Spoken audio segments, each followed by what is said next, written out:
de l'actualité, célébration de la journée africaine de l'enregistrement des faits d'état civil et statistiques de l'état civil. Plusieurs enfants ont des sites déplacés sur leur acte de naissance. Une cérémonie a été organisée. Cet effet, elle a été présidée par le ministre d'État, ministre de l'administration territoriale, de la décentralisation, porte-parole du gouvernement. Les 30 ans de l'UEM ont été fêtés cette année au Mali. Représentation des autorités maliennes consolide les acquis. 27 milliards ont été investis dans plusieurs domaines dans notre pays, l'agriculture, l'élevage et l'énergie renouvelable.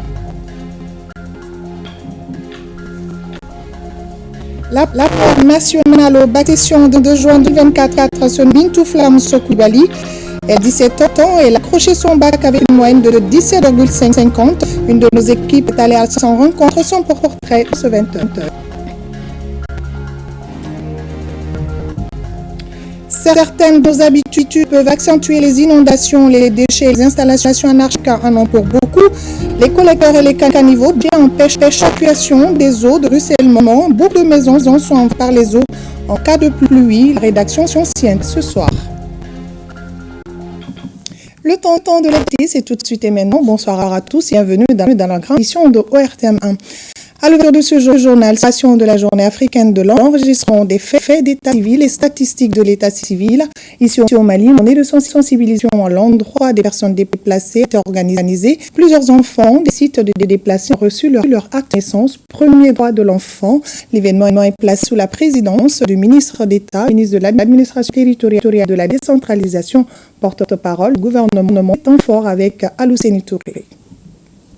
Renforcer les liens entre l'enregistrement des faits d'état civil et les statistiques de l'état civil et les systèmes d'identité juridique par la transition numérique au service d'une inclusion plus forte, c'est le thème de cette 7e édition qui traduit la nécessité d'utilisation du numérique dans l'harmonisation des systèmes d'enregistrement des faits d'état civil et statistiques de l'état civil avec les structures d'identité juridique. L'UNICEF salue les progrès enregistrés par l'État du Mali dans la consolidation de l'enregistrement des faits d'état civil. Je voudrais féliciter le gouvernement du Mali pour les différentes initiatives et les résultats encourageants enregistrés dans le renforcement du système d'état civil et des statistiques vitales, notamment l'enregistrement des naissances des enfants qui est aujourd'hui à un taux national estimé à environ 87%. Cependant, des disparités persistent entre les milieux urbains, 92%, et ruraux, 71%. Nous devons redoubler nos efforts pour corriger les écarts et garantir que chaque enfant soit enregistré.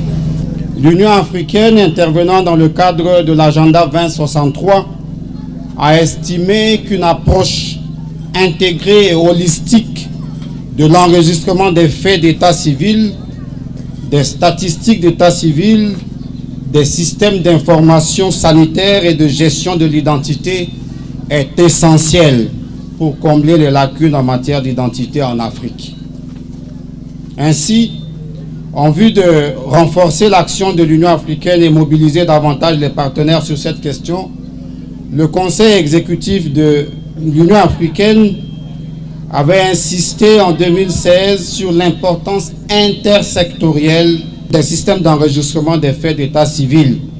Le ministre de l'administration territoriale et de la décentralisation a rappelé le droit des personnes déplacées et toute personne d'accéder à l'identité juridique. Cette année, nous commémorons la 7e édition sur le site des déplacés internes de Foladi sous le thème, je cite, « Renforcer les liens entre l'enregistrement des faits d'état civil, statistiques de l'état civil et les systèmes d'identité juridique par la transition numérique au service d'inclusion plus forte. » Fin de citation. Il faut rappeler que les débats publics sur les fondamentaux de l'état civil ont été organisés le 7, 8 et 9 août sur le site des déplacés de Niamey, des centres en prélude de cette journée.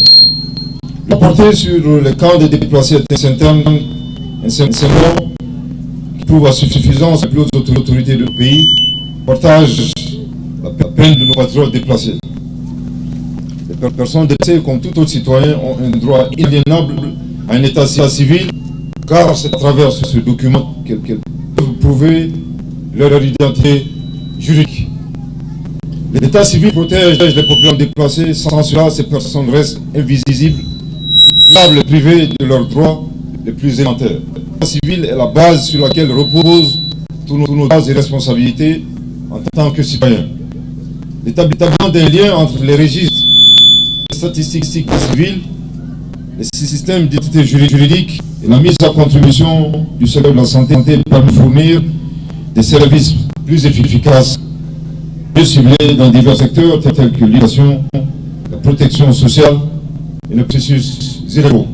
Le thème national de cette année est, je cite, l'accès à l'identité juridique, un droit pour tous, y compris les personnes déplacées internes. Fin de citation.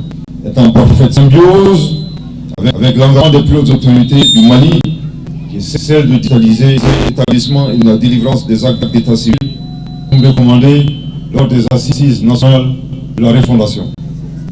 Plusieurs enfants des cessiles de déplacés de Niamana, de Faladje, de Sénou et du centre Mabi ont reçu des mains des ministres et autres officiels les précieux documents, histoire de leur rappeler qu'ils n'ont jamais cessé d'être citoyens à part entière. Et toutes nos excuses pour la qualité sonore de ce reportage. Le secrétaire général de la Fédération internationale des sociétés de la Croix-Rouge et du Croissant-Rouge a profité de son séjour malien pour visiter les sites des déplacés de Faladje et Sénou, ainsi que le groupe scolaire de Faladje-Sema. Le but est de voir les efforts de la Croix-Rouge malienne dans le cadre de l'assistance des personnes en situation difficile. Le point de la visite avec Boubacar Bablin Touré. Une journée sans répit pour le secrétaire général de la Fédération internationale des sociétés de Croix-Rouge et de Croissant-Rouge. Journée marquée par une visite de terrain qui a concerné les réalisations de la Croix-Rouge malienne sur les sites des déplacés de Faladje et Sénou, ainsi que le groupe scolaire de Faladje-Sema. Au nombre de ces réalisations, des châteaux d'eau, un centre psychosocial pour les enfants des déplacés et la construction de 3 salles de classe et 3 blocs de latrines. I'm here on my visit to Mali. J'ai eu la chance de visiter au moins quelques sites. Donc j'ai vu vraiment les efforts que la Croix-Rouge malienne déploie vraiment pour pouvoir venir en aide aux populations les plus vulnérables. Lors de cette visite-là, j'ai vu des activités telles que l'assistance en termes d'eau. Donc ce qui est crucial vraiment pour pouvoir en tout cas prendre que les bénéficiaires se sentent vraiment dans une situation plus confortable. J'espère que la Croix-Rouge malienne et tous ses partenaires vont vraiment continuer à faire toutes ces activités jusqu'à ce que les personnes déplacées internes puissent retourner un jour dans toutes les conditions favorables dans leur habitat habituel. La fédération fait partie des 3 grandes composantes du mouvement de la Croix-Rouge, avec le CICR, les Sociétés nationales de Croix-Rouge et la Fédération internationale elle-même. Et donc lui, il est venu pour soutenir la Croix-Rouge malienne, pour soutenir les efforts que la Croix-Rouge malienne, avec ses partenaires, sont en train de faire pour alléger les souffrances des populations. La rencontre avec les déplacés des 2 sites visités, le corps enseignant du groupe scolaire de Faladje-Sema et une démonstration sur les techniques de secourisme ont été faits marquants de la visite de terrain du secrétaire général de la Fédération internationale de la Société des Croix-Rouges et de Sang-Rouge. Une organisation basée dans 112 pays membres à travers le monde. Et je le disais dans les titres, l'Union économique et monétaire ouest-africaine UEMOA a fêté ses 30 ans d'existence cette année, une occasion mise à profit par sa représentation au Mali de avec les autorités maliennes, une manière de consolider les acquis du développement économique dans l'espace, avec l'UEMOA investi dans notre pays 27 milliards de francs CFA dans des secteurs comme l'agriculture, l'élevage et l'énergie renouvelable. Reportage à Tamsi Abaté et Abdramaka Traoré. 3 désignés au service de l'intégration pour le mieux-être des peuples des États membres. Oui, de chemin parcouru pour une économie adaptée au développement exogène. Il s'agit de l'Union économique et monétaire ouest-africaine UEMOA, créée en janvier 1994. Cette série donc sur le gâteau dans la capitale des pays membres et qui annonce la maturité de l'institution qui se veut intégratrice.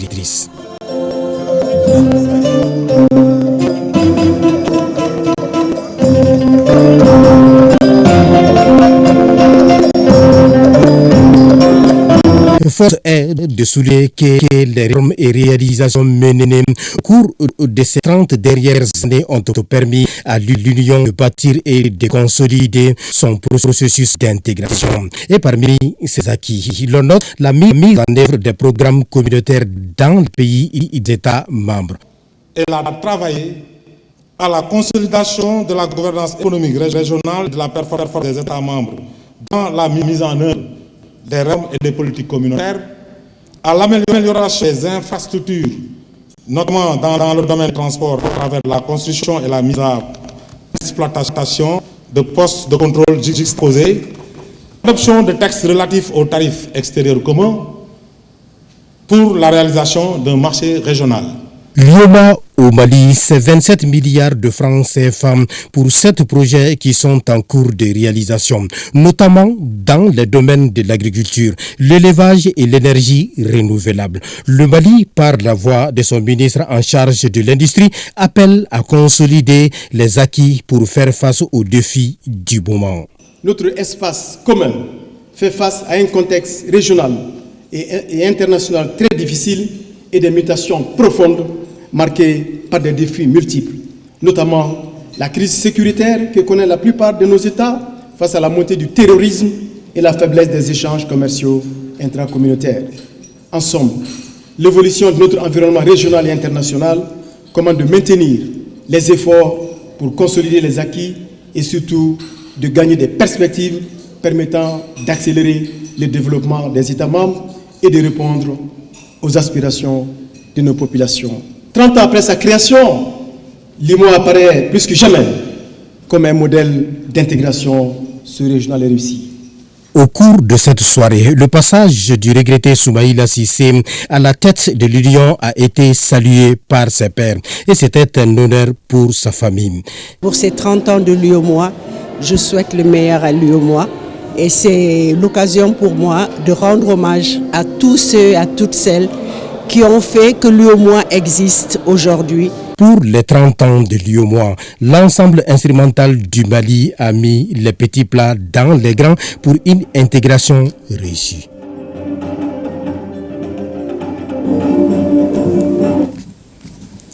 Nous vous l'annoncions hier, le concours d'entrée à l'Institut Mohamed VI de la formation des imams de Rabat a commencé ce samedi ici à Bamako au centre islamique d'Amdalaï. Ils sont 360 candidats à y prendre part. Soumis aux épreuves écrites orales, seulement 112 imams, prêcheurs, guides spirituels seront retenus pour suivre les 2 ans de formation au Maroc. Fadema Keke.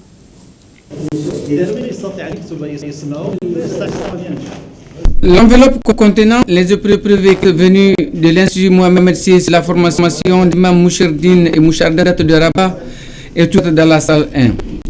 En attendant le sujet de culture générale, le technique concerne plusieurs domaines de la religion islamique et fortunel, dont des sont entre autres conseils préalables promulgués par le directeur général de l'Institut Mohamed VI et sa délégation. Les questions sont au nombre de questions. D'abord, la langue arabe, l'évaluation des connaissances de la langue arabe. Ces questions qui sont liées à la connaissance d'un imam par rapport à sa prière et par rapport à sa religion. Et troisième, l'étude générale par rapport à savoir et le niveau que les gens ont dans le cadre de la connaissance de cette d'écriture et il y aura une autre science sur le point.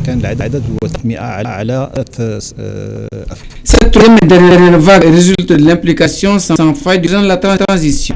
Quant au ministre des Affaires religieuses, du culte et des coutumes, il est un heureux candidat à honorer la nation sur le sol marocain. Nous avons promulgué des conseils qu'il faut à des étudiants qui seront les lauréats des concours. Car le pays d'accueil a des lois qu'il faut respecter. Une fois qu'il est à l'Institut, on les a promulgué cela. On a d'abord donné tout conseil pour préserver l'image de notre pays qui doit les envoyer là-bas au Maroc. Il est de préciser que ce concours-là, tout ce qui est lié au passeport et la chose originelle est prise en charge uniquement par le plan de la transition. Nous avons en tout 12 salles, et au total 360 candidats. On les a répartis 30 par salle. La dernière salle contient 22 candidats. Il y a des gens qui n'avaient pas été retenus dans le secrétariat. Il y a des gens qui ont été omis. Donc on a eu le temps de réparer ça, heureusement. Les épreuves écrites seront corrigées par la délégation de l'Institut Mohamed VI de Rabat. Seuls les admis à l'écrit sont soumis à l'épreuve orale. Cela veut dire que lors de ce concours ardu et pointu, seuls les plus méritants seront parmi les 112 retenus. Les résultats du bac sont tombés hier vendredi. La première nationale au bac, session de juin 2024, se nomme Bintou Flamso Diallo, 17 ans. Elle passe avec une moyenne de 17,50 obtenue en terminale la science exacte. Elle a peut-être un secret, découvrons avec Tiamogo Konaté. C'est au domicile familial, entouré des siens, qu'elle nous a reçus à Kalabankoro, un quartier de la périphérie de Bamako. Il s'agit bien de Bintou Flamso Diallo, désormais sacrée championne. À 17 ans, cette demoiselle prodigieuse disposant d'une sagacité débordante se forge sa notoriété en raflant la première place à l'occasion du baccalauréat session de juin 2024 avec une moyenne de 17,50. Une mention excellente décrochée en terminale sciences exactes au lycée privé Guinessera Koulibaly du dit quartier. Je m'y attendais. C'était juste une volonté, je voulais juste l'être et voilà quoi. Le fait de partager tes connaissances avec les autres, le travail surtout. Et Dieu, abandonne. Je participais à des cours collectifs, mais pas à domicile. Reconnaissance du mérite, le ministre de l'Éducation nationale l'a gratifié d'un tableau d'excellence peu de temps après la proclamation des résultats. Un sacre prémédité accueilli à bras ouverts par les parents, le corps enseignant et l'administration scolaire pour l'avoir préparé à cet effet. Après les résultats de la première période, le proviseur et moi, avec tout le staff, on était dans leur classe pour demander à ce que vraiment on ait le sacre national. Entre-temps, il y avait les concours des Olympiades de maths. L'école a présenté 6 candidats. Dans les 6 candidats, il y a 3 qui étaient retenus, elle était dedans. On est revenu encore pour rappeler le même message. Nous voulons la place. Elle a dit, je vous mets. C'est notre vedette du jour en secret, c'est son attachement excessif au travail, se traduisant par sa maîtrise des énoncés. En témoigne la résolution de cette école à elle soumise le représentant de l'académie en sa qualité de professeur de maths. Là, j'aurais pu aller sur j'avais été 4 divisions de 2. Maintenant, j'aurais pu créer 2,82, 8. Et là-dedans, quand on aura pu jouer, on sera réparé. Notre directeur de l'académie médicale Alpha Mono dit ceci. Célébrer l'excellence, c'est cultiver l'excellence. Et on est là aujourd'hui à cultiver l'excellence. Nous, au niveau de l'académie d'enseignement de Kalabankoro, nous ne sommes pas surpris. Et l'académie d'enseignement de Kalabankoro soit première parmi les 10 académies d'enseignement du Mali. Du concours de Olympiade, l'académie a bien organisé le concours de Olympiade. Elle a été dédiée la première de l'académie dans le Kalabankoro pour participer au concours national des Olympiades de mathématiques. C'était passé. Et après la phase nationale également, elle a été la première nationale au concours des Olympiades de mathématiques. D'argent, par le téléphone, ça les outils, la nuit 4h du matin, c'est quoi à l'énergie. Elle prend un professeur camerounais, un professeur togolais, un professeur ghanéen, un professeur de pays qui donne des cours de maths, de physique, chimie, de biologie. Du matin, c'est extraordinaire. Bintou Flamso Diallo arrive tant bien mal à concilier les études et les travaux ménagers comme la cuisine et la vaisselle. Et elle a montré le chemin à sa petite sœur. Chaque fois, elle dit à sa petite sœur, va sa petite sœur, Tima, souper de temps, moi je vais. Tu vas bien là. Donc, c'est toi qui es là, c'est toi qui prends le relais. Parallèle faisant une référence au Cissé Khadija Cissé et Kouressi Yassine Batili, toutes deux mères de famille voisines. Le diplôme du bac ainsi décroché lui ouvre la voie pour le cycle universitaire. Pour cette autre aventure, Bintou Flamso Diallo mise haut et mène très haut. Ce que j'aime le plus, c'est partager mes connaissances. C'est synonyme d'être enseignant ou professeur. Mais réellement, je veux être ingénieur en informatique. Personnellement, je voulais aller soit aux États-Unis, soit au Canada. Dans un pays où on parle anglais, spécialement les maths, peut-être économie à côté et ingénieur en informatique.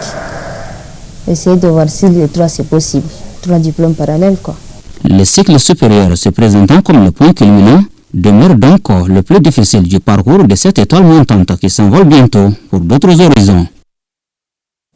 Très ambitieuse, hein? Félicitations et bravo à Bintou. Les cinéastes du Mali ont désormais une carte professionnelle, une carte nécessaire pour travailler dans la production cinématographique, une initiative du Centre national de la cinématographie au Mali, CNCM, reportage à Ibrahim Kaoukounate et Tayeb Adjaouyakoy. Assainir et professionnaliser le secteur du cinéma et de l'audiovisuel au Mali, tel est l'objectif recherché par cette cérémonie. La mise en circulation d'une carte professionnelle sécurisée permettra sans nul doute d'identifier les acteurs du cinéma. J'exhorte les jeunes à ne pas prendre cette carte comme une façon de les écarter de ce métier. Non, c'est tout à fait le contraire. Nous voulons mettre de l'ordre. Je trouve que faire une carte, c'est le début. C'est le début parce qu'il y a d'autres outils, notamment le registre public, qui va nous permettre d'enregistrer aussi nos scénarios et qui va permettre aussi d'enregistrer les films finis. Et ça, c'est très très important dans ce métier.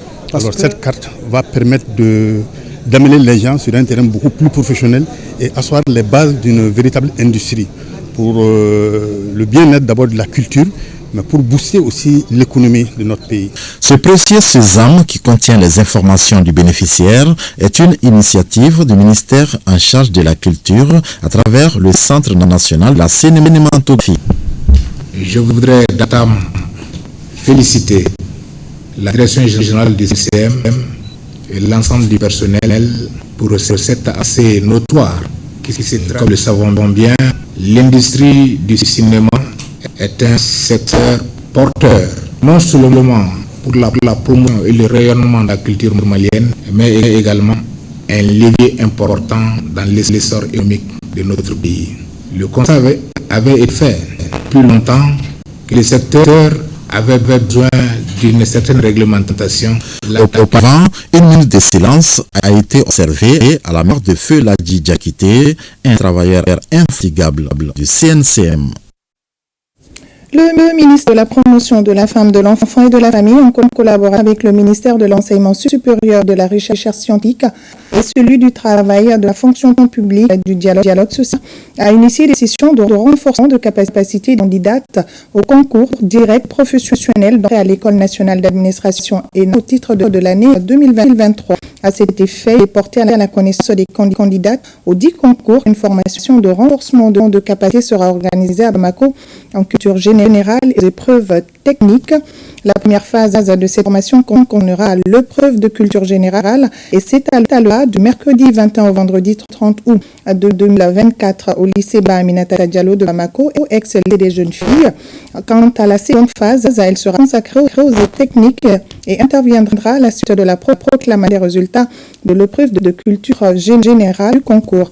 Les candidates retenues sur la liste provisoire du concours invités à s'inscrire pour la première phase de la formation du lundi 12 au jeudi 15 août 2024 à 8h, de 8h à 16h et vendredi 16 août 2024 de 8h à 17h30. Les dossiers peuvent également être déposés à l'adresse suivante mpff.concours@yahoo.com.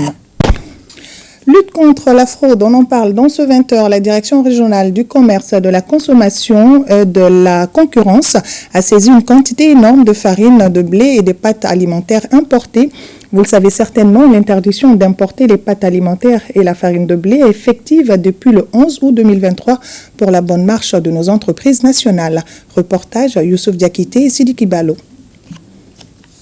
La direction régionale du commerce, de la consommation et de la concurrence saisit une importante quantité de pâtes alimentaires importées. Cette opération, c'est en application de l'arrêté interministériel du 11 août 2023 portant suspension de l'importation de la farine de blé et des pâtes alimentaires. Mais malgré cette interdiction des plus hautes autorités, il y a certains de nos compatriotes qui font introduire illégalement ces produits-là encore sur le marché. Donc la mission des équipes, c'est quoi? C'est de faire ressortir ces produits-là sur le marché. Donc c'est une quantité importante, comme vous l'avez si bien dit. Donc ce que les équipes ont pu saisir pendant ces opérations-là, c'est à peu près 901 cartons. On a 20 paquets, on a 9873 paquets de pâtes alimentaires qui ont été saisis par les équipes. L'application de cette mesure gouvernementale a un impact positif remarquable sur le développement des entreprises nationales. C'est conformément à la vision des plus hautes autorités et de faire la promotion de la production locale et que le gouvernement a pris un arrêté interministériel le 11 août 2023 pour suspendre l'importation de la farine de blé et des pâtes alimentaires sur le territoire national. C'est dans le cadre de l'application de ces dispositions que nous avons déployé les équipes sur place pour pouvoir vérifier l'application vraiment de ces textes-là sur le terrain. Le directeur régional du commerce nous édifie sur la destination de ces produits qui ne sont pas encore primés. La saisie que nous effectuons, ce sont des saisies provisoires. Nous allons demander au pouvoir judiciaire, peut-être que les autorités de la justice, de aussi nous aider à travailler sur ça, c'est-à-dire les saisies définitives. Cette opération de ces saisies répond parfaitement au slogan de la Direction générale du commerce qui reste à l'écoute des consommateurs. Session extraordinaire du comité de pilotage du projet régional d'appui pastoralisme au Sahel Mali, phase 2. Une augmentation du budget est prévue. Le budget passe de 9 milliards à plus de 13 milliards de francs CFA. Une augmentation pour faciliter la suite des chantiers en cours. Tiens, on reconnaître pour le reportage. Avec des décaissements estimés à 41% en moins de 3 années mises en œuvre sur ça, le projet régional d'appui pastoralisme au phase 2 a réalisé des progrès remarquables. On a 10 mares bétail qui sont en cours de réalisation qui doivent faire tout de suite. Il y a 10 étals boucheries, on a 10 hertages, on a 21 fourrages. C'est des systèmes de pastoral annuels, capacité de 50 mètres cubes d'eau ou de 25 mètres cubes d'eau. À ces chantiers de grande envergure s'ajoute l'élaboration des 30 conventions de gestion des ressources naturelles et la réalisation de 375 km de pare-feu pour lutter contre l'effet de sol. Mieux, il est prévu d'intégrer ce qu'on appelle le financement de plan d'affaires de partenariat productif et l'équipement du laboratoire Centre national d'insémination artificielle annuelle évalué à 4 milliards et demi de francs CFA, ce qui nécessite une augmentation du budget qui doit passer de 9 116 milliards près de 13 milliards de francs CFA. Une augmentation mise à l'approbation des administrateurs réunis en session extraordinaire du comité de pilotage du projet. Donc il est nécessaire en tout cas de demander l'autorisation du comité national de pilotage pour pouvoir intégrer les nouvelles activités et aussi par payer les grandes réalisations en cours au cours de 2004.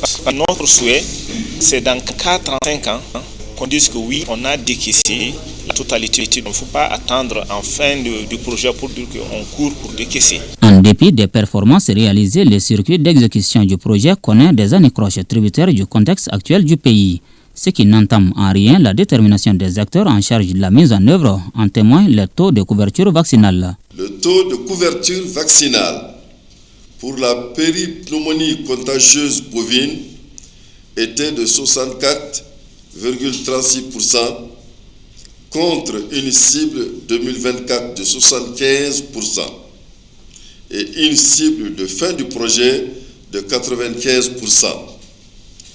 Le nombre de petits ruminants vaccinés est marqué contre la peste des petits ruminants est de 2,6 millions contre une cible en 2024 de 18,6 millions et une cible de fin de projet de 81,3 millions. Il s'agit là pour les administrateurs d'examiner les documents à eux soumis en vue d'apporter des amendements susceptibles de faciliter la poursuite des chantiers ouverts. Parlons à présent de cette signature de convention entre le programme Tunkaranke et les 58 maires des communes cibles dans le cadre du concept Point Diaspora. Ce projet sera un outil de développement par et pour les communes cibles à travers une inclusion financière et cela pour réduire l'immigration irrégulière. Plus de détails avec Boubacar Bablin-Touré. Après un long processus qui a d'abord débuté par l'information et la sensibilisation des maires des communes cibles, suivi de la formation des agents recenseurs, le concept Point Diaspora du programme Tunkaranke vient d'amorcer un tournant décisif pour sa mise en œuvre. 58 maires des cercles de Djema, Nyoro du Sahel, Bafoulabé, Kolokani et Yelemani scellent désormais un partenariat avec le programme Tunkaranke à travers une signature de convention. Par la présente signature, c'est ainsi parti pour la promotion de projets et programmes de développement par et pour ces communes à la base à travers une inclusion financière. La signature de ce protocole avec les 58 maires donc, va permettre l'utilisation de la chaîne d'approvisionnement à travers une bonne structuration des communes détaillants dans les différents villages. Il s'agira de faire un comité villageois qui a déjà installé dans plusieurs villages et ces villages vont chaque premier, entre le mai et le 5 du mois, réunir l'ensemble des communes détaillants, recenser leurs besoins mensuels et le mettre sur une forme. Et cette forme est connectée directement sur nos banques, à savoir la BMS, BDC, Tourisme. Et une fois que ces communes-là sont sur la plateforme validée par l'entrepôt qui est situé au chef de la commune, automatiquement un bon de commande est initié. Donc mis à disposition d'un fournisseur, donc prend les dispositions pour actionner la commune. Un véritable outil de développement désormais entre les mains des élus de ces communes à forte migration. L'objectif, surtout de ce programme-là, c'est la création de revenus basés sur l'accompagnement et l'entrepreneuriat des jeunes au niveau de nos communautés et aussi diaspora. Ce concept qui d'abord met l'accent sur l'existant, c'est-à-dire l'animation économique dans les villages, avec le petit commerce, se veut aussi une source de création d'emploi et du coup, lutte contre l'immigration irrégulière des bras valides. L'imaginaire qu'il a eu à faire, je pense que c'est très important et c'est à encourager. Ça rentre dans le cadre du développement du pays. Vous l'avez dit, faire de l'emploi. Le programme Tunkaranke est une initiative citoyenne basée sur l'action économique dans les villages, conçue autour du concept point diaspora. Il offre à la population des opportunités liées à la digitalisation de la chaîne d'approvisionnement dans les mines à forte migration. Le présent programme s'inscrit parfaitement dans le cadre de l'initiative présidentielle, la digitalisation des moyens de paiement et des services publics, dont le coup d'envoi a été donné récemment par son Excellence le colonel Assimi Goïta, président de la transition, chef de l'État. Une présentation détaillée du concept point diaspora et la signature de convention entre les 58 maires des communes cibles et le programme Tunkaranke ont constitué les faits marquants de la cérémonie. Lancement du projet Horizon d'Espoir, il vise à contribuer à l'amélioration du bien-être des jeunes filles et femmes migrantes déplacées et des familles à revenus modestes dans les 6 communes de Bamako, Akati, Calaban et Baguineda. Le projet Horizon d'Espoir est financé à hauteur de 3 milliards de francs CFA et touchera plus de 200 000 personnes. Reportage Al-Mouzer Al-Kamissa Yatara. Les aides ménagères, les familles déplacées et les familles à revenus modestes sont les bénéficiaires du projet Horizon d'Espoir. Il vise l'amélioration de leurs conditions de vie, mais aussi leur autonomisation en renforçant leurs connaissances sur les métiers porteurs. Et quand on regarde aussi les déplacés, aujourd'hui elles gravitent Bamako et environ, mais il faut non seulement les prendre en charge dans les différentes politiques sectorielles, mais il faut aussi préparer leur retour. Près de 200 000 jeunes seront touchés par le projet Horizon d'Espoir. Cela devrait permettre un meilleur accès aux soins et une augmentation de leurs revenus. Je suis convaincue que ce programme est vraiment un investissement. C'est un investissement dans les femmes et filles au service conviviaux de santé, de la reproduction et la planification familiale. Et aussi, le programme vise une augmentation de leurs revenus dans un environnement social plus équitable. J'invite les aides ménagères, les populations déplacées visées par ces projets à saisir pleinement cette opportunité afin qu'à l'évaluation, les résultats démontrent un changement significatif dans vos vies de tous les jours, puisque c'est véritablement de cela qu'il s'agira. Je vous donne l'assurance que nous ne ménagerons aucun effort à apporter notre contribution à ces nobles combats. Enfin, les bénéficiaires du projet Horizon d'Espoir auront des connaissances sur le VGB, des compétences sur l'aspect de la reproduction, mais aussi sur le métier d'aide ménagère, le petit commerce, pour apprendre à épargner afin de subvenir aux charges familiales. Plus de 20 millions de francs CFA sur le concours d'un arrêt de dépistage VIH-Sida. Il a été remis au centre de conseil de dépistage volontaire de l'infirmerie de la garnison sévarée par le IMADEL. Reportage à Mamadou Fani. Le combat contre le VIH-Sida se mène sur tous les fronts avec tous les acteurs de la société. L'ONG IMADEL, avec le soutien de l'ambassade des États-Unis au Mali, apporte sa contribution dans cette lutte à travers une remise d'un appareil de jeunes experts dédiés à la recherche de la charge virale au centre de conseil et de dépistage volontaire du militaire de Sévaré. Cet appareil JEPER, nous avons l'honneur de remettre aujourd'hui, bien plus qu'un équipement médical, c'est un outil de diagnostic révolutionnaire qui permettra de renforcer les capacités de dépistage et de traitement au sein de l'infirmerie garnison de Sévaré. Cet appareil est un instrument supplémentaire dans notre arsenal pour protéger nos forces armées de sécurité et garantir leur bien-être et afin de permettre de continuer à servir notre nation avec dévouement et force. Grâce à sa technologie avancée, cet appareil d'un de plus de 25 millions de francs CFA permettra d'obtenir des résultats rapides et précis pour une meilleure prise en charge et une prévention de la propagation des infections. Le programme DIAP a contribué la création de 9 premiers centres de conseil et de dépistage volontaire pour les forces armées, à savoir le CCDV du génie militaire, de Kolokolo, de Kati, Kai, Siso, Ségou, Sévé, Do et Tomoktou. Ces différents appuis visent le renforcement de la réponse nationale au VIH en vue de l'atteinte des objectifs stratégiques nationaux et internationaux. En février 2022, une première machine avait été acquise pour le site du génie militaire à Bamako et cette nouvelle acquisition témoigne de notre engagement continu à améliorer la qualité des soins. Depuis 2003, les autorités maliennes et américaines travaillent de concert pour établir un programme robuste de lutte contre cette épidémie. Cette remise témoigne de la volonté de l'ONG IMADEL et ses partenaires à garantir une meilleure santé à nos forces armées et à toute la population malienne.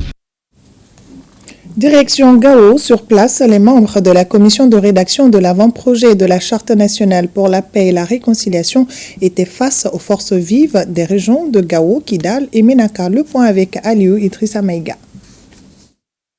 S'entretenir avec les forces vives des régions de Gao, Kidal et Menaka pour recueillir leurs contributions par rapport à la rédaction de l'avant-projet de la Charte nationale pour la paix et la réconciliation, voilà tout le sens de la rencontre dont les activités viennent d'être lancées dans la cité des Askia. Il y a un certain nombre de questionnaires élaborés par la commission et on voudrait avoir la participation, la contribution des forces vives de la région de Gao, de Kidal et de Menaka, ainsi que des confessions religieuses, les autorités traditionnelles légitimes, pour que nous puissions en tenir compte dans l'élaboration de l'avant-projet de charge. Gao, Kidal et Menaka, chacune de ces trois régions est représentée à cette rencontre par 15 délégués. Pour moi, cette démarche, elle est salutaire, vu la situation dans laquelle nous sommes, et c'est une recommandation prioritaire des assises qui ont demandé la relecture de cette charte.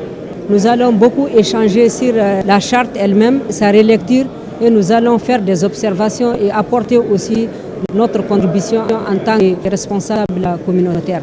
La rédaction de cet avant-projet est très importante pour le pays, car son élaboration se fera sans aucune pression sur l'État, et c'est à tous les niveaux. La charte est un document qui sera constitué de trois initiatives, actions, activités concourant à la sécurité, à la paix, à la réconciliation nationale, à la cohésion sociale et au vivre ensemble au Mali. Les participants à cette concertation de Gao doivent faire des propositions pour une bonne élaboration de la Charte nationale pour la paix et la réconciliation au Mali. Fin de la coopération entre Mali et l'Ukraine. Des partis politiques, associations, autres mouvements saluent cette décision des autorités maliennes.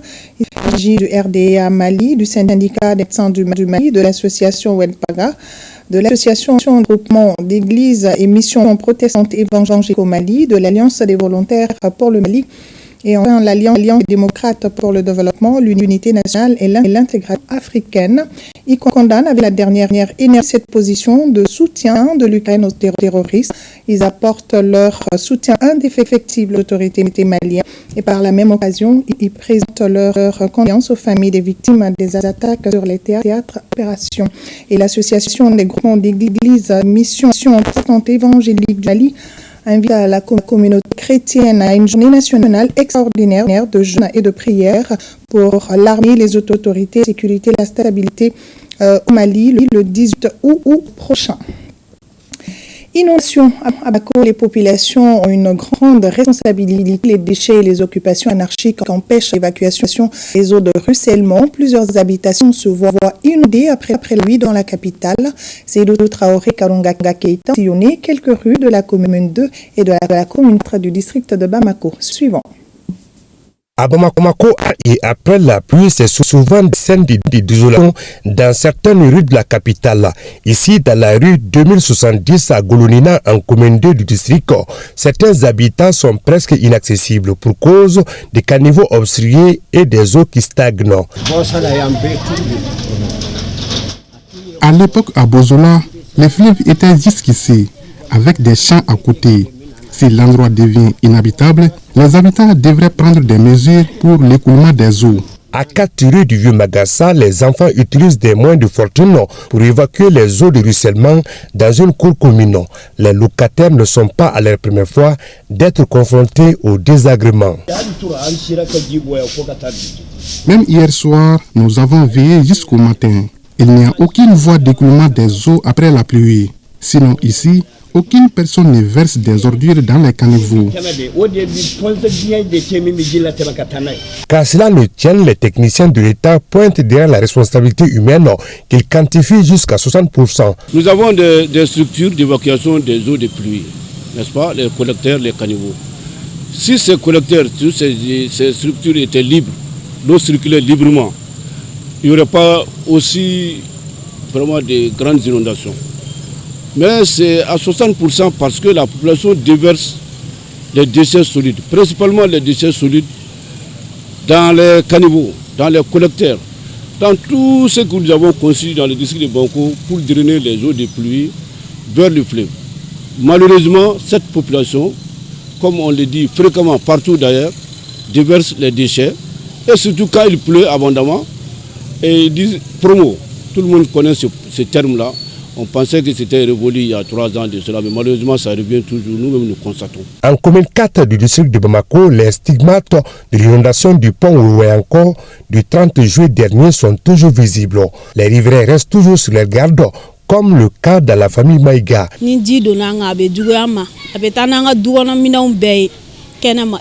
En cas de forte pluie, l'eau emporte toutes nos affaires. Nous avons une échelle qui nous permet d'atteindre l'autre côté de la rue en cas de forte pluie. C'est la 3e fois et nous n'avons nulle part où aller.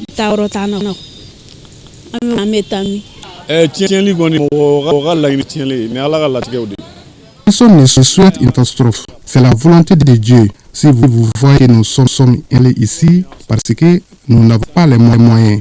Sinon, depuis la première inondation, nous serons partis ailleurs.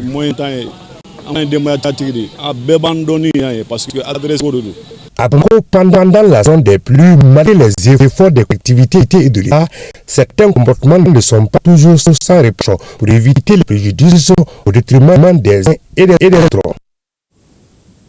Et change de comportement. Période de pluie, prolifération des moustiques.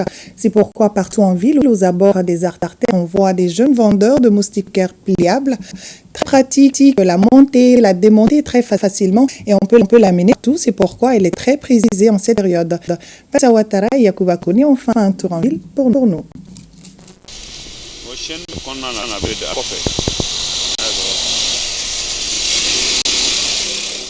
Facile à monter et à démonter, la moustiquaire pliable n'est pas seulement pratique. Elle permet de se protéger des moustiques ou tout autre insecte. Son aspect portable fait d'elle un choix privilégié pour bon nombre de personnes. Chez Abakar Diawara, tous les formats sont disponibles avec différents prix. Il y a des moustiquaires d'une jusqu'à 4 places. Les prix vont de 7500 à 7500.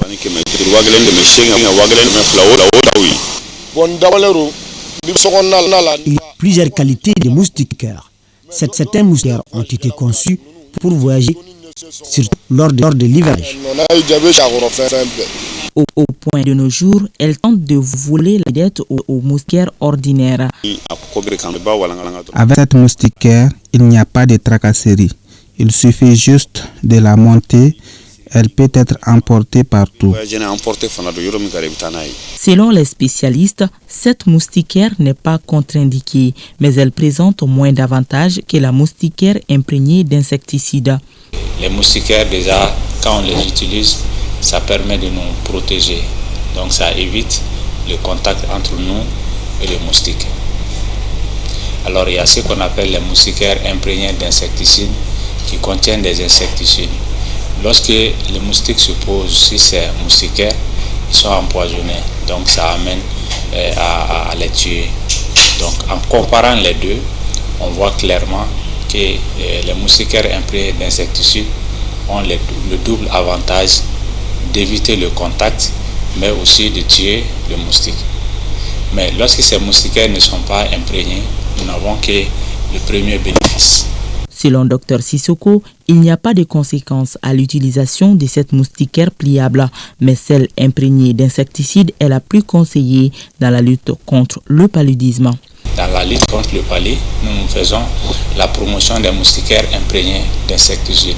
Mais ces moustiquaires peuvent toujours venir en complément des moustiquaires que nous utilisons. Si cette moustiquaire pliable est vendue à gogo, celle imprégnée est distribuée gratuitement et sa commercialisation est strictement interdite.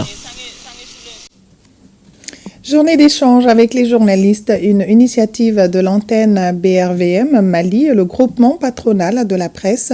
Au menu des échanges, le système boursier dans l'espace UEMOA pour informer et sensibiliser les médias sur le langage et les pratiques de la bourse régionale des valeurs mobilières. Reportage à Sorona Kamisoko.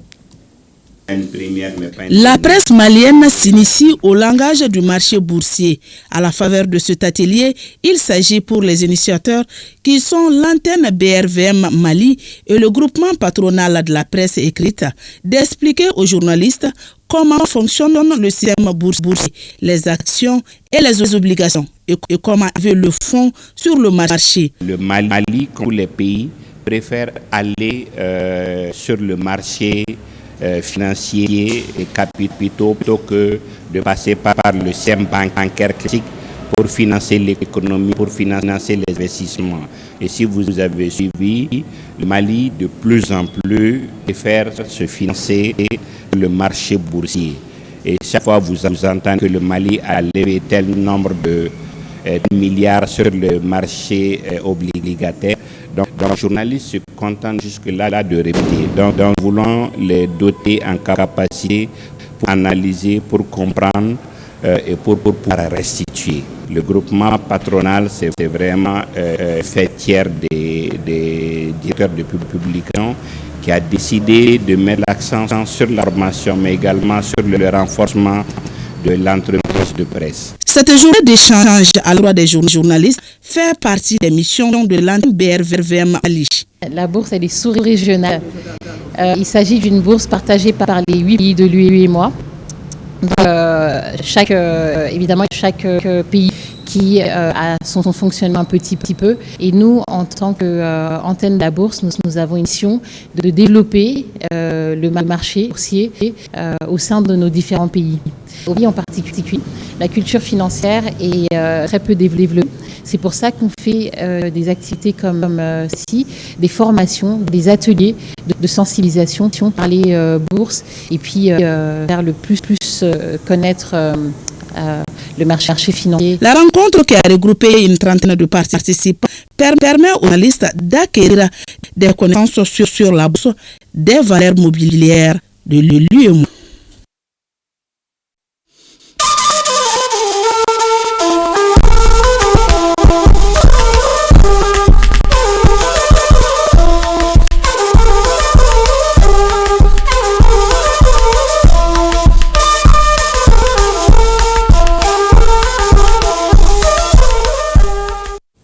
L'actualité AES nous amène au Burkina Faso et nous nous intéressons au lancement de la Journée internationale de la jeunesse sous la présidence du président du Faso, capitaine Ibrahim Traoré.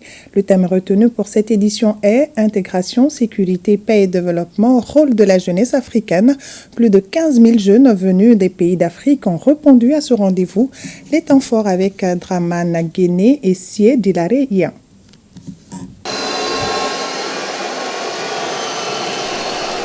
Palais des sports de Ouaga 2000.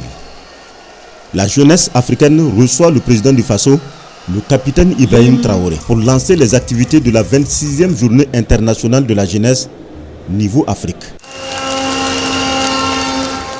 Toute l'Afrique est au Burkina. La jeunesse, c'est l'époque où on n'a pas assez de temps.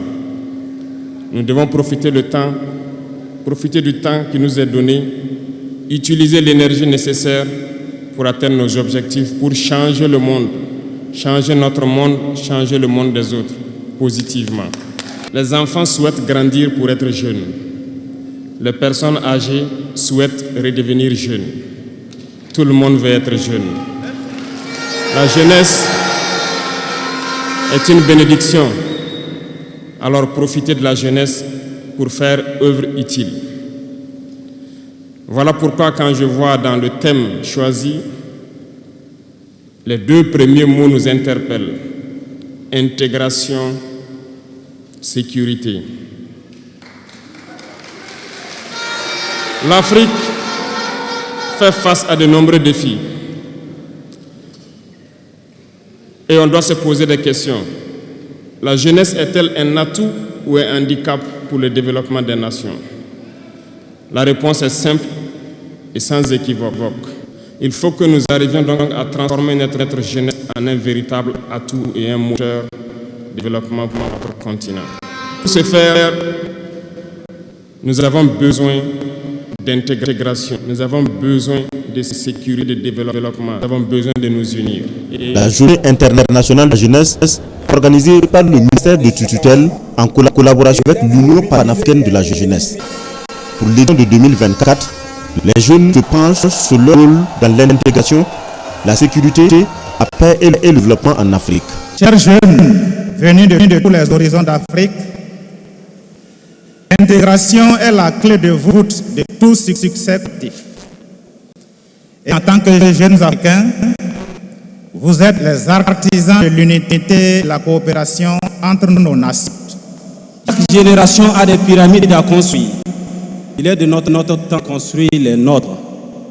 Camarades du Burkina et d'ailleurs, nous avons l'obligation d'être solidaires pour avoir la tête haute devant l'histoire. Car si les gens oublient, l'histoire n'oubliera jamais. Ceux qui ont travaillé pour leur nation et qui sont des patriotes, l'histoire les a toujours ramenés à la page. Le Burkina, à travers le Conseil national de la jeunesse qui préside l'Union panafricaine de la jeunesse. Après l'ouverture, les travaux se poursuivent sur 48 heures ici à Ouagadougou.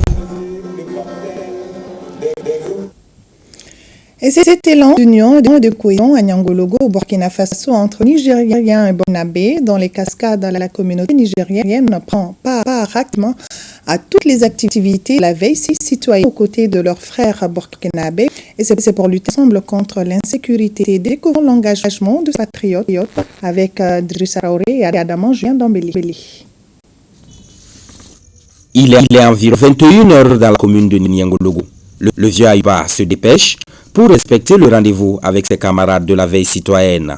Comme chaque soir depuis un certain temps, ce Nigérien d'origine fait du thé qu'il emporte avec lui. Ce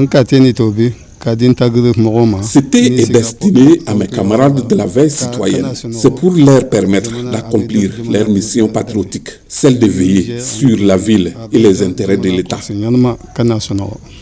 Le sexagénaire doit effectuer plus de 2 km pour allier la place publique de Niangologo, qui sert de bastion à la section communale de la coordination nationale de la veille citoyenne. Sur les lieux, plusieurs de ses compatriotes nigériens sont déjà en place aux côtés de leurs frères burkinabés. À peine arrivé, le thé de Ayuba est distribué gratuitement à ses camarades. Je ne le fais pas pour de l'argent, c'est un devoir patriotique. Depuis l'arrivée du capitaine Ibrahim Traoré, je participe de cette manière à la bonne marche de la transition. Sauf cas de maladie, chaque soir, je suis ici avec mes camarades pour la veille citoyenne. Et nous tous, à Niger et au Burkina, tous la même chose là. Toujours, on a soutenu ensemble ici, capitaine Ibrahim Traoré avec le général Tchani, avec Assimi Koïta. Ce soutien, la communauté nigérienne le manifeste ici depuis les premières heures de la veille citoyenne à Niangologo en 2022, selon les responsables de la section communale. Cette communauté sœur marque de sa présence toutes les activités, que ce soit la veille, les meetings ou toute autre action d'utilité publique. Ils sont aussi chez eux aussi. Ils se mobilisent souvent bien, plus que nous-mêmes, comme c'est la même vision. Alors les trois présidents se sont mis ensemble.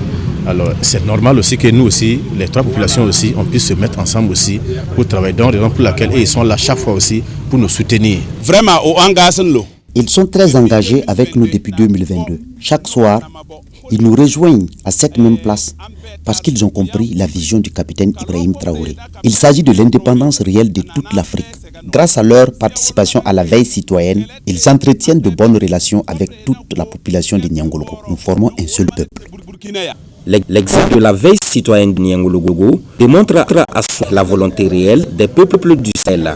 C'est de ne faire qu'un seul peuple, une Afrique meilleure, départie du joug impérialiste et de l'insécurité. C'est l'idéal que de défendre ici ces Nigériens aux côtés de leurs frères burkinabés.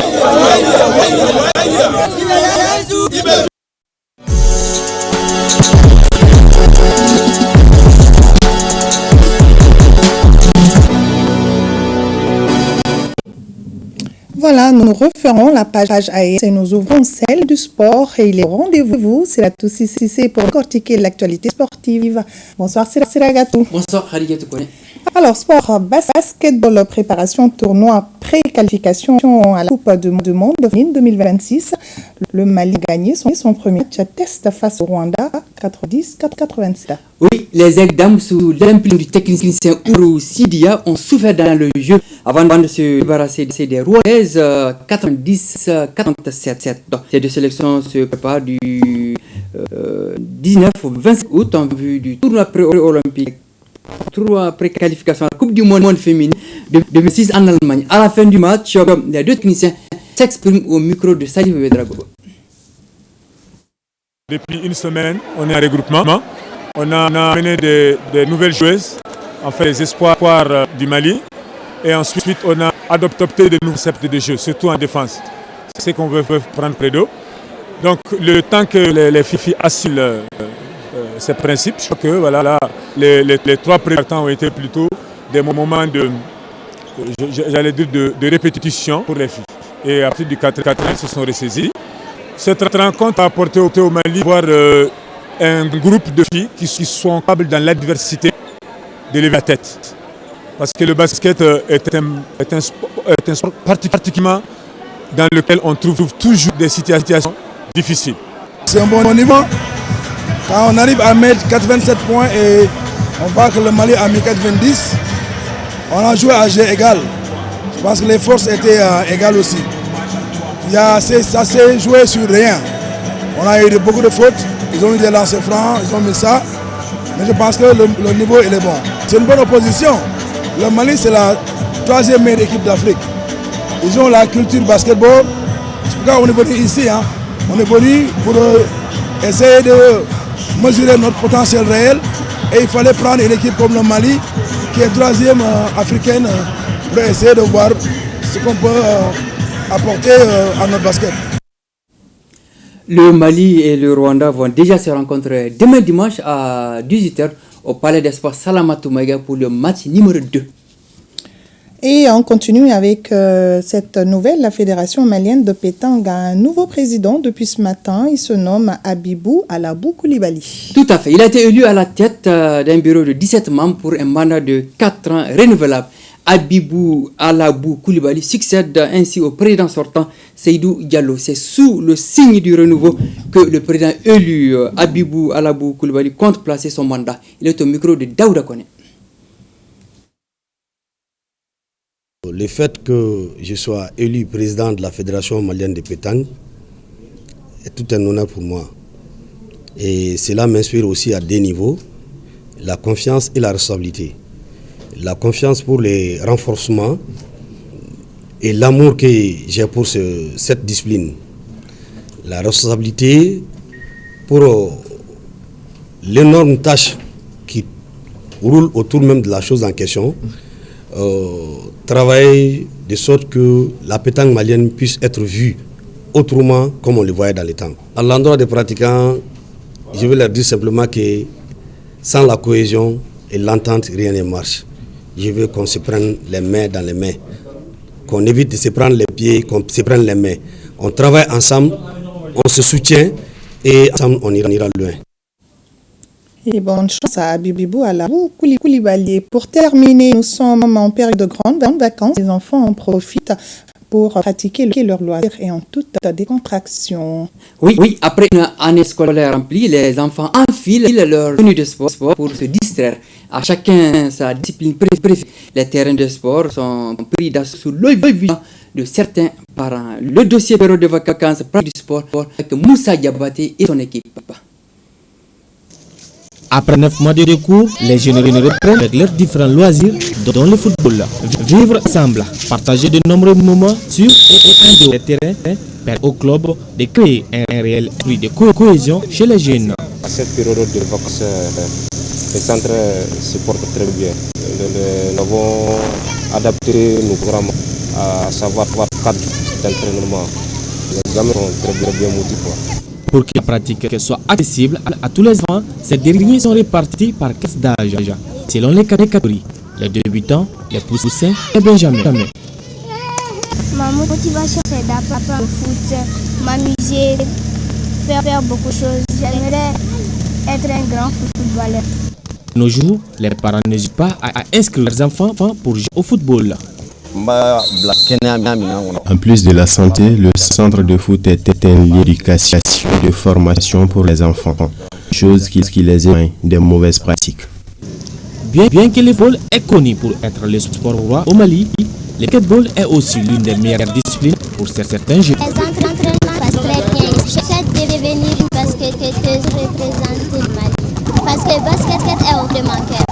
En effet, durant les mois de juillet, août, les centres de formation de basketball refusent du monde. On a les vacances, on peut se retrouver jusqu'à 300 enfants sur le Voilà, cette année, on n'a pas encore fini d'arriver. Le club a un slogan, éduquer à travers le sport. Et on a des programmes spécifiques pour ces enfants. Pendant les vacances, presque la quasi-totalité des enfants, ils se dirigent vers les différents terrains de sport. On travaille toujours en équipe avec les enfants. Donc pour les apprendre, c'est à apprendre le basket, mais aussi à se divertir entre eux. Déjà les enfants, ils passent toute la journée à regarder la télé. Bon, souvent, il faut le faire sortir pour faire des activités sportives. Genre ça amuse aussi les enfants.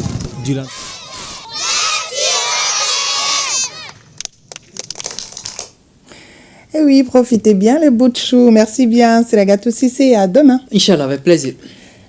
Suite à la disparition de Nana Aïcha Cissé, membre du CNT, dans un communiqué déposé à la rédaction, le réseau des femmes parlementaires du CNT présente ses condoléances à sa famille, aux membres de l'organe législatif et au peuple malien. Le réseau dit perdre ainsi une des plus grandes battantes pour le respect des droits des femmes et au-delà des personnes vulnérables. Dort en paix Nana Aïcha Cissé. Voilà, c'est la fin de cette édition. Merci à vous de l'avoir suivi. Je serai là demain, vous aussi, je l'espère. D'ici là, prenez soin de vous et de vos proches et ayez le Mali dans vos cœurs et dans vos prières. Nos grands-pères nous enseignent ce soir la patience en disant qu'avec la patience, les nuages se dissipent, le ciel s'éclaircit et le soleil réapparaît. Bonne fin de soirée à tous.